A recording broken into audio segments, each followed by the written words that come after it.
High বন্ধুরা, আমি নলিতা বলছি। বন্ধুরা, আজকের এই গল্পটি সম্পূর্ণ শুনলে তোমাদের ওটা আর স্থির থাকবে না। কথা দিচ্ছি, শেষে গিয়ে তোমাদের ওটা অনেক হালকা লাগবে। তো চলুন আসল গল্পে চলে যাই। বন্ধুরা, আজকের এই গল্পে আপনাদের স্বাগতম। আমি ঈশান। আমাদের পরিবারে ছিল মা, বাবা আর আমি। আগে আমাদের সাথে আমার দিদিও থাকতো, কিন্তু দিদির বিয়ের পর বাড়িতে আমরা তিনজনই থাকতাম। আমাদের আবাসনটি ছিল একটি ব্যস্ত এলাকায়। তবে পরে বিভিন্ন কারণে লোকসংখ্যা কমে যায়, যদিও করোনার সময় ছিল তখন। তাই অনেকেই বাড়ি থেকে কাজ করত, এজন্য অনেকে গ্রামে চলে যায়। তবে 2021 সালের পরে ধীরে ধীরে আমাদের সোসাইটি আবার চঞ্চল হয়ে ওঠে। বিভিন্ন উৎসব পুনরায় উদযাপন হতে শুরু করে। আমার মায়ের নাম ছিল মাধুরী। তিনি তার নামের মতোই সুন্দর এবং মুক্ত চিন্তার অধিকারী ছিলেন। মায়ের এক অসাধারণ গুণ ছিল, তিনি যে কোনো পরিস্থিতিতে সঠিক সুযোগের সদ্ব্যবহার করতে পারতেন। তার বুদ্ধি ও কথার ভঙ্গি ছিল অতুলনীয়। কিছুদিন আগেই একটি ঘটনা ঘটেছিল যা আমার জীবনে গভীর প্রভাব ফেলেছে। আমাদের সোসাইটিতে একটি বড় পার্টির পরিকল্পনা চলছিল। আমাদের সোসাইটিতে মোট 10টি বিল্ডিং ছিল, আর সবাই মিলে একসঙ্গে এই উৎসবটি উদযাপনের সিদ্ধান্ত নেওয়া হয়। উৎসবটি ছিল নতুন বছর উপলক্ষে। পার্টির দিন মা একটি উজ্জ্বল লাল রঙের শাড়ি আর স্টাইলিশ ব্লাউজ পরে বের হলেন। তাকে অসম্ভব সুন্দর দেখাচ্ছিল। করোনার সময় মায়ের জীবনযাত্রায় বড় পরিবর্তন আসে। তিনি তার শরীর ও স্বাস্থ্যের প্রতি বিশেষ মনোযোগ দিতে শুরু করেন। প্রতিদিন সকালে তিনি হালকা পোশাক পরে ঘরে বসে যোগব্যায়াম ও প্রাণায়াম করতেন। আমি মুগ্ধ হয়ে মাঝে মাঝে দূর থেকে লুকিয়ে মায়ের এই অনুশীলন দেখতাম। অনুশীলন এর সময় মাকে অনেক সুন্দর আর আকর্ষণীয় লাগত, যা আমার মনকে অনেক প্রভাবিত করত। পার্টির দিন মা ও আমি একসঙ্গে অনুষ্ঠানস্থলে পৌঁছাই। আমাদের সোসাইটির সবাই সেখানে আনন্দে মেতে উঠেছিল। মা ছিলেন খুবই প্রাণবন্ত ও হাসিখুশি। তিনি এই উৎসবের মূল আকর্ষণ হয়ে ওঠেন, কারণ মা সবার থেকে অনেক সুন্দর আর আকর্ষণীয় ছিল সেখানে। আর সাজগোজ করায় তাকে আরও সুন্দর লাগছিল। যতক্ষণ না লোকজন আসতে শুরু করল, পার্টির পরিবেশ ধীরে ধীরে আরও আকর্ষণীয় হয়ে উঠছিল। অন্য মহিলারাও দারুণভাবে সেজেগুজে এসেছিলেন। পুরো জায়গাটা আলো আর আনন্দে ভরে উঠেছিল। কিছুক্ষণ পর ডান্স প্রোগ্রাম শুরু হয়। সবাই একের পর এক মঞ্চে উঠে নাচতে শুরু করল। আমিও নিজের মতো করে পার্টির মাঝে ঢুকে পড়লাম। পার্টির এক কোণে গিয়ে আমি এক বোতল পানীয় তুলে নিই। লুকিয়ে লুকিয়ে পান করতে থাকি। এদিকে নাচের মধ্যে একটা মেয়ের সঙ্গে আমার আলাপ হয়। তার নাম ছিল নেহা। তার হাসি আর কণ্ঠে যেন কিছু আলাদা আকর্ষণ ছিল। সে আমার কাছে এসে কথা বলল এবং এক পর্যায়ে আমাকে প্রস্তাব দেয়। নেহা আমাকে বলল, চলো আমার বাড়ি, আমি তোমার পাশে কিছু সময় থাকতে চাই। আমি তখন এমন অবস্থায় ছিলাম যেখানে আমার নিজের উপর নিয়ন্ত্রণ ছিল না। মন চাইছিল কোনো কিছু নতুন করার। আমরা ঠিক পার্টি ছেড়ে বেরিয়ে যাব, এমন সময় আমার মা সেখানে এসে পৌঁছালেন। মা বুঝতে পেরেছিলেন যে আমি কোথাও লুকিয়ে আছি, আর তিনি আমাকে খুঁজতে খুঁজতে ঠিক সেখানে চলে এলেন। মা আমাকে দেখতে পেয়ে থমকে গেলেন। তার চোখে উদ্বেগ আর কষ্টের ছাপ ছিল। তিনি আমার হাত ধরে বললেন, তুমি কি জানো তুমি কি করতে যাচ্ছ? এই পথে হেঁটো না, জীবনকে নিজের নিয়ন্ত্রণে রাখো। মায়ের কথাগুলো যেন আমার ভিতর গভীর ছাপ ফেলল। পার্টির এক কোণে যখন আমি লুকিয়ে পানীয় পান করছিলাম, তখন হঠাৎ মায়ের গলা শুনতে পেলাম। মা আমাকে খুঁজে পেয়ে ডাক দিলেন। আমি হতবাক হয়ে গেলাম, আর নেহা ভয় পেয়ে চুপচাপ সেখান থেকে চলে গেল। আমি মায়ের দিকে এগিয়ে গেলাম। মা আমাকে দেখে বললেন, এটা কি তোমার পার্টি করার স্টাইল? আমি কিছু বলার আগে মা আমার মুখের দিকে তাকিয়ে বললেন, তুমি কি পান করেছ? তোমার মুখ থেকে তো পানীয়ের গন্ধ আসছে। লজ্জা করে না তোমার? আমি মাকে বোঝানোর চেষ্টা করলাম। বললাম, মা, এটাই আমার প্রথমবার। বছরের এই দিনটা একটু আনন্দ করতে চেয়েছিলাম। মা আমার কথা শুনে শান্ত স্বরে বললেন, আনন্দ করো, কিন্তু এমন গোপনে নয়। যদি কেউ দেখে ফেলে বা জানতে পারে, তবে তোমার বাবার মান সম্মান কি হবে? নিজের কাজের জন্য পরিবারের মানমর্যাদা নষ্ট করো না। আমি প্রতিশ্রুতি দিলাম, মা, আমি আর কখনো এমন করব না। সবকিছু তোমাকে জানিয়ে করব। মা আমার দিকে তাকিয়ে বললেন, সত্যি বলতে, সমস্যা আনন্দে নয়, সমস্যা তখন হয় যখন তুমি লুকিয়ে কিছু করো। যা করছো তা সঠিক পথে করো। আর বাইরের কারো কাছে এমন কিছু করো না যাতে তারা তোমার বা আমাদের সম্মান নিয়ে কথা বলতে পারে। এরপর আমি মায়ের হাত ধরে বললাম, মা, আজকের দিনটা নষ্ট করো না, তুমি এসো, আমাদের সঙ্গে পার্টিতে যোগ দাও। মা আমার কথায় রাজি হয়ে গেলেন। আমরা আবার পার্টিতে ফিরে গেলাম। মা ধীরে ধীরে স্বাভাবিক হয়ে উঠলেন এবং অন্যদের সঙ্গে কথা বলতে শুরু করলেন। কিছুক্ষণ পরে লোকজন পার্টি ছেড়ে বেরিয়ে যেতে শুরু করল, কারণ ড্রিঙ্কস শেষ হয়ে গিয়েছিল। তখন মা আমাকে একটি টেবিলের কাছে নিয়ে গিয়ে বসলেন। হঠাৎ মা বললেন, আমিও একটা পানীয় চেখে দেখতে চাই। যাও, সেই কোণ থেকে একটি বোতল নিয়ে এসো যেখানে তুমি আগে ছিলে। আমি মায়ের কথা শুনে অবাক হলাম। আমি বিস্মিত হলেও বোতল নিয়ে এলাম। মা নিজেই দুটি গ্লাসে পানীয় ঢাললেন এবং বললেন, এই সময়ে আনন্দের মাঝেও দায়িত্বশীল হতে শেখা উচিত। আনন্দ করো, তবে কখনো এমন কিছু করো না যাতে নিজের কিংবা পরিবারের সম্মান প্রশ্নবিদ্ধ হয়। মায়ের কথাগুলো আমার মনে গভীর দাগ কাটল। সেই দিনটি শুধু একটা পার্টি ছিল না, বরং জীবনের একটা গুরুত্বপূর্ণ শিক্ষা পেলাম সেই রাতে। মায়ের অনুরোধে আমি পানীয়ের দুটি গ্লাস তৈরি করলাম। মা জানতে চাইলেন, দুটি কেন? আমি মৃদু হেসে বললাম, একটি তোমার জন্য এবং একটি আমার জন্য।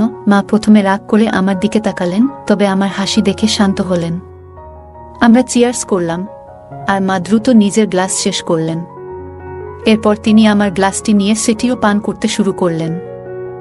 আমি অবাক হয়ে তাকিয়ে রইলাম। দুটি চুমুক পর আমি মায়ের হাত থেকে গ্লাসটি নিলাম এবং বললাম, আমি আরেকটি নিয়ে আসি। মা হেসে বললেন, তাহলে তাড়াতাড়ি যাও। আমি আরেকটি ছোট বোতল নিয়ে এলাম। এবারও দুটি গ্লাস তৈরি করলাম, একটি মায়ের জন্য এবং একটি আমার জন্য। মজার ব্যাপার হলো, আমি তখনও আমার গ্লাস শেষ করিনি, কিন্তু মা ইতিমধ্যে নিজেরটি শেষ করে বোতল থেকেই পান করতে শুরু করলেন। মা পুরোপুরি মাতাল হয়ে গেলেন, আর আমি একদিকে হাসতে হাসতে তাদের সামলানোর চেষ্টা করছিলাম। এরপর আমি মাকে ধরে সোফায় বসালাম। সময় তখন রাত 11:05। একে একে সবাই ছাদে চলে গেলেন নতুন বছরের শুভেচ্ছা জানাতে, কিন্তু আমি এবং মা নিচে রইলাম, কারণ তিনি তখন কিছুটা অসুস্থ অনুভব করছিলেন। আমি মায়ের পাশে বসে নিউ ইয়ার কাউন্টডাউন শুরু করলাম। ঘড়ির কাঁটা 12টা ছুতেই আমি মাকে জড়িয়ে ধরলাম এবং নতুন বছরের শুভেচ্ছা জানালাম। এটি ছিল আমার জীবনের প্রথমবার যখন আমি মায়ের সঙ্গে এত আপন মুহূর্ত ভাগ করলাম। মায়ের গালে পাউডার আর মেকআপের মিষ্টি সুগন্ধ তখনও আমার মনে গভীর দাগ কাটল। এই রাতটি শুধুই একটি নতুন বছর উদযাপনের জন্য ছিল না, এটি ছিল মায়ের সঙ্গে আমার জীবনের এক নতুন অধ্যায়ের শুরু। মা সেদিন একটু অসুস্থ বোধ করছিলেন। তিনি বললেন, আমার এক হাত ঠিক মতো কাজ করছে না এবং এক হাতে শরীরে চুলকাচ্ছিলেন। আমি দেখে বুঝতে পারলাম তিনি হয়তো একটু অস্বস্তিতে আছেন। আমি তার কাছে গিয়ে বললাম, মা, একটু বসো, আমি তোমাকে সাহায্য করছি। হঠাৎ আমার হাত তার গায়ে লেগে গেল। মা বললেন, কি হচ্ছে? একটু সাবধানে থাকো। আমি সঙ্গে সঙ্গে বললাম, সরি মা, এটা একেবারেই ভুল করে হয়েছে। মা মৃদু হেসে বললেন, ঠিক আছে, এমন ছোটখাটো ব্যাপারে চিন্তা করো না। এরপর আমি তাকে আরাম দেওয়ার জন্য পাশে বসে তার সাথে কথা বলতে শুরু করলাম। তারপর তিনি বললেন, আমি তখন থেকেই তোমাকে লক্ষ্য করছি। আমার শরীর চুলকাচ্ছিল, তাই আমি চুলকিয়েছি, কিন্তু তোমার দৃষ্টি সেদিকে চলে গেছে। তখন আমি আবার ক্ষমা চাইলাম এবং বললাম, এটা আর কখনো হবে না। তিনি বললেন, আমি তোমাকে ক্ষমা করছি না, শুধু একটু রাগ হচ্ছিল। তারপর তিনি আমাকে ঠাট্টা করে বললেন, আমার ছেলে ভয় পেয়ে গেছে, আমার ছেলে ভয় পেয়ে গেছে। তিনি ইচ্ছাকৃতভাবে এটি করছিলেন। তারপর আবার ঠাট্টা করে বললেন, এখন কেমন লাগছে? আমি বললাম, খুব ভালো লাগছে। এরপর তিনি আমাকে সোফায় ঠেলে দিলেন এবং বললেন, এখন দেখো আমাকে কেমন লাগছে। আমি মাকে দেখে বললাম, মা, তোমাকে আজ খুব সুন্দর লাগছে। মা মজা করে পোজ দিয়ে বললেন, আমাকে দেখো, আমি কি মডেলের মতো লাগছি? আমি হাসি থামিয়ে বললাম, মডেল তো নয়, তার থেকেও বেশি সুন্দর লাগছে। তখন মা ঠাট্টা করে বললেন, তাহলে কি আমি সেই মেয়েটির থেকেও সুন্দর যার সঙ্গে তুমি তখন গল্প করছিলে? আমি লাজুকভাবে হেসে বললাম, মা, তুমি সবার থেকে আলাদা, তোমার তুলনা হয় না। মা হেসে বললেন, ভালো করে বলো, সত্যি কথাই বলছো তো? আমরা দুজনই হেসে উঠলাম এবং সেই মুহূর্তটা খুব আনন্দময় হয়ে উঠল। আমি মাকে বললাম, মা, তোমার তুলনা কারো সঙ্গেই করা যায় না। মা মজা করে বললেন, তাহলে বলো, সেখানে কি এত পছন্দ করেছিলে? আমি হেসে উত্তর দিলাম, কিছু না মা, শুধু মজার ছলেই কথা বলছিলাম। মা হাসি দিয়ে বললেন, সব ঠিক আছে। আজ রাতটা একটু ভিন্নভাবে শুরু করি, নতুন বছরের আনন্দে মেতে উঠি। তখন আমি মজার ছলে বললাম, তুমি কি প্রস্তুত? মা মজা করে বললেন, আর যদি প্রস্তুত না থাকি? আমরা দুজনেই হেসে উঠলাম এবং সেই মুহূর্তটা হাসি ঠাট্টায় ভরে গেল। রাতে মা বললেন, তুমি কি সত্যি আমাকে সারা রাত এভাবে ধরে রাখবে? আমি মজা করে বললাম, হ্যাঁ, কেন নয়। তিনি হেসে আমার গালে মৃদু চিমটি কেটে বললেন, তোমার তো সবসময় তাড়াহুড়ো থাকে। আমি তাকে সান্ত্বনা দিয়ে তার ঘরের দিকে নিয়ে যেতে শুরু করলাম। তিনি হেসে নামমাত্র বাধা দেওয়ার ভান করলেন, কিন্তু তা ছিল মজার ছলে। ঘরে পৌঁছে আলো জ্বালিয়ে তিনি বললেন, এখন কি করব বলো?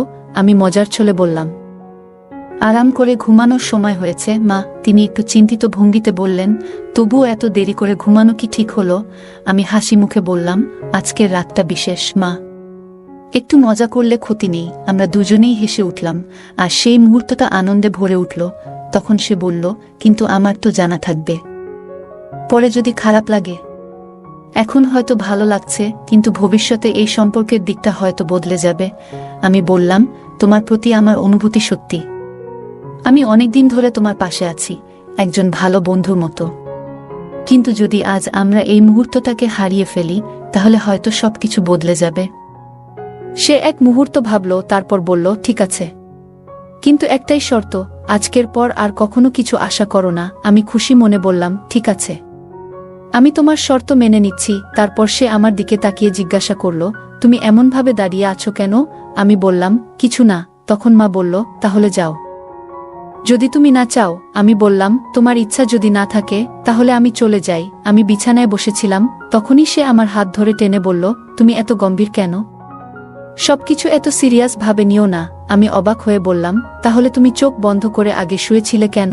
সে হাসতে হাসতে বলল, আলোটা আমার চোখে পড়ছিল, তাই চোখ বন্ধ করেছিলাম। আমি আলো বন্ধ করে আবার শুয়ে পড়লাম। সেই রাতে পার্টির পরে আমরা প্রথমবার এতটা সময় একসঙ্গে কাটিয়েছিলাম। তখনই সে উঠে গেল, আলোটা জ্বালালো এবং বাথরুমে চলে গেল। ফিরে এসে আবার বিছানায় শুয়ে পড়ল।